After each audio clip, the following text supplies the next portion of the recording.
Hello there, and welcome to this, the first of my sequence of revision guides on Lord of the Flies. In this video, I'm just going to cover the story, give you an outline of what actually takes place in the novel. But be aware, first of all, this is just the first in a sequence of guides. The story alone is not enough to help you succeed in your GCSEs. You're going to need much more than that, and that will follow in later videos. Secondly, this is just a brief summary of what happens in each chapter, and with this book, that's just the tip of the iceberg, and I'll explain what I mean by that shortly. And finally, you really need to be aware, watching this video is no substitute for reading the book. You've got to read the book, you've got to reread the book, you've got to know it. I can't possibly cover everything, I'm going to have to talk really quickly to get in what I can cover, so you've got to make sure you read the book and know everything, because that's how you're going to succeed in your exam. Okay, Lord of the Flies, it's written by this chap, William Golding, first published in the UK in 1954. Think about 1954, 9 years after the end of the Second World War. This guy served as a naval officer in the Second World War. Most famous event probably at the end of the Second World War was the discovery of the Holocaust, atrocities committed against the Jewish people by Nazi Germany. This changed many people's understanding of the world and of the way human beings can be.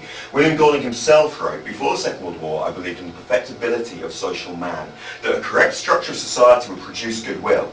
After the war, I did not, because I was unable to. I had discovered what one man could do to another. So this is William Golding's reaction to the evil that man can inflict on each other, and therefore the evil that must exist somewhere inside of all of us. Happy stuff. Now remember I said, covering the story today, this is just the tip of the iceberg, because this book's an allegory. Everything in it represents something else. So the story is just this bit up here. The symbolic meaning of the book is everything else, and I'm going to be delving into that much deeper in later videos. Okay then, story of Lord of the Flies. Here we go. I apologise for the speed at which I'm talking. Chapter 1, the sound of the shell. Beginning of chapter 1. We meet Ralph and Piggy. There's been a plane crash. They've been dumped in the ocean and they're washed ashore on an island. They find the conch and they blow it. The sound of the conch means that other boys emerge from the jungle, other survivors of the plane crash, and they include the choir, who are led by Jack, who process along the beach in two very orderly, civilized lines. Interesting, don't they seem civilized? Okay. When they arrive, they tease Piggy. Straight away there's this element of cruelty, and then Ralph is elected leader by a democratic vote, even though Jack stands against him. Simon, Ralph and Jack then explore the island, and they find a pig, but Jack is unable to kill it. He pauses at that moment with the knife in his hand and the pig escapes. So there's still some civility in Jack at the minute. Okay, chapter 2. This chapter's called Fire on the Mountain. On returning from their little hunt and their exploration of the island, Ralph describes the predicament to the other boys, explain they're on the island, they're alone, there's no adults there, blah, blah, blah, blah, blah. But he makes it sound like from a boy's adventure book. It's quite naive.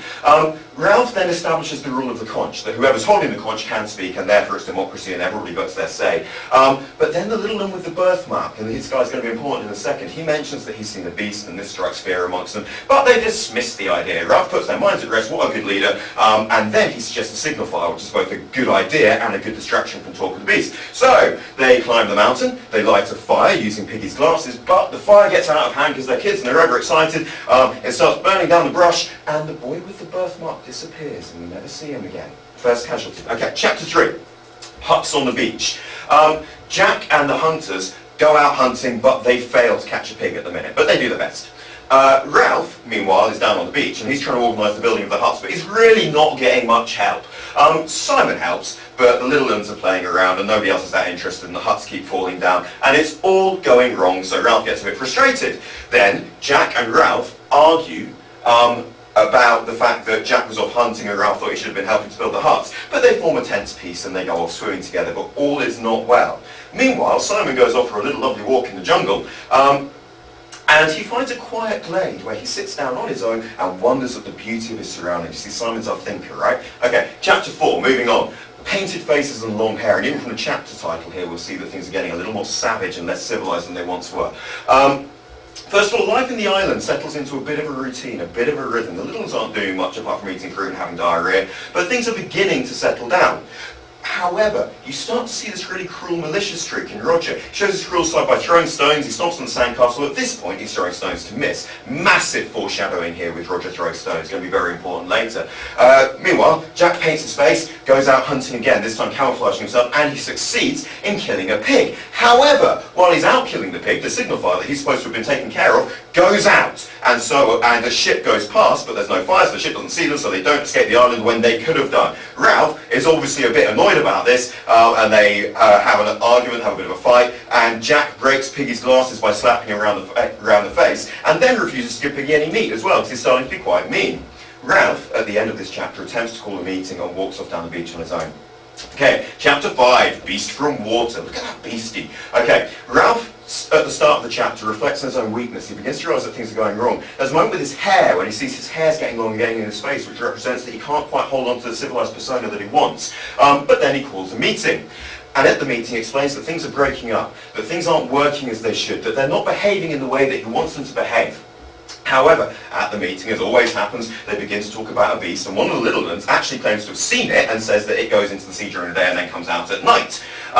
Jack then rebels against Ralph's democracy, and the assembly breaks up into chaos. So this is things really starting to fall apart now. Okay, nearly halfway. Chapter 6, Beast from Air. Big fight over the island at night. They're all fast asleep, they don't see it. Planes, bang, bang, bang, bang, bang, bang, bang. And a dead parachutist falls down onto the island. He's dead, but he's got a big parachute attached to him, so he's still moving. The twins, who are supposed to be keeping an eye on the fire, wake up in the night and stoke it, and in the light of the fire, all creepy, they see this big, billowy, moving figure of the dead parachuter, and they believe it's the beast. So they run back to camp, and Jack organises a hunt to go and try and find the beast. And on this hunt, they then find the fort, which will later become known as Castle Rock. So they go up to the fort, they start having fun, they talk about building a fort up there, but Ralph says that they need to go and tend to the fire, and resentfully, they agree. Okay, over halfway, moving on to chapter 7, Shadows and Tall Trees, beginning to really fall apart now. The chapter starts with Ralph becoming disconsolate, thinking they'll never get off the island, staring out to sea. But Simon, our kind of Jesus character, prophesies that Ralph will make it home. However, he says nothing about himself. The hunters go out hunting again, and they fail to catch a pig, but they're all very excited by it, and they return to the beach where they reenact the chase, and they use Robert as the pig, who ends up kind of getting really quite badly hurt, and saying next time couldn't they use a real pig for the dance, which it suggests that they use one of the little ones as a joke, but it's starting to get quite cruel. Jack then challenges Ralph, and they hunt the beast again. So they go out hunting the beast at night, that's right, climb the mountain. Jack goes to the top of the mountain alone, and there he sees a creature that bulged, the dead parachutist, but he believes it's the beast, and this obviously causes massive panic because Jack is an influential figure. Chapter 8, Gift for the Darkness. Jack openly challenges Ralph's leadership and breaks away from the group, saying, I'm going to form my own tribe, anybody who wants to come can come and join me. And so they go out and they go hunting, and now they actually kill a sow, and they leave its head on a spike as an offering for the beast. Jack's group then run down to the beach and steal fire from the new signal fire that Ralph and Piggy have set up on the beach, which is obviously a bit cruel because, as Piggy and Ralph say, they'd have given them fire if they just asked for it. But when they've done this, they then invite anybody who wants to come and join them for a feast, and indeed to join their tribe, and there's the promise of fresh meat there, so it's a bit of a bribe. Meanwhile, Simon walks off into the jungle alone and hallucinates that he's having a conversation with the dead pig's head on the stick. And in this hallucination, he's told by the Lord of the Flies, the dead pig's head on the stick, that he'll always be with him, that he's a part of him, that he's inside of him. This is representing mankind's innate evil. Okay, moving on to chapter 9, A View to a Death. So, Simon, who's just been hallucinating, passes out, awakes in the clearing, and then walks up the mountain and discovers the body of the dead parachutist. He knows what's going on. He knows it's not the beast. Significant. Meanwhile, Piggy and Ralph go along to Jack's feast to try and keep control, and they see Jack sitting on a throne and basically acting as a king with everybody waiting on him, and they all eat loads of meat. But then it starts to rain. Ralph asks them, Jack's tribe where they're going to sleep because they don't have any huts. But instead of dealing with that issue, Jack whips them up into their dancing frenzy again. At which point, Simon returns with his news that there is no beast after all, and it's a dead parachutist, but before he has a chance to say anything, he trips over on the beach. They think he's the beast, he's all part of their dance, and they stab him to death. Chapter 10, The Shell and the Glasses. Here, We start with Piggy and Ralph talking about the death of Simon, and whilst Piggy denies that he was complicit in the murder, Ralph accepts that it is murder that happened the night before. Meanwhile, Jack's enlarged tribe, which is now nearly everybody, moves up to Castle Rock, and there Jack is this kind of brutal leader, punishing people for no reason, and Roger acts as a guard, because he's that evil kind of guy who likes hurting people. Then, night falls, and the hunters go and attack Ralph and Piggy and the remainder of their group on the beach, and they steal Piggy's glasses. Piggy's now blinded, but he still has the conch, so he's holding on to some element of civilization at this point. Chapter 11, Castle Rock. Ralph calls a meeting with the remainder of his tribe, and they agree to go to Castle Rock to try and talk to Jack's tribe.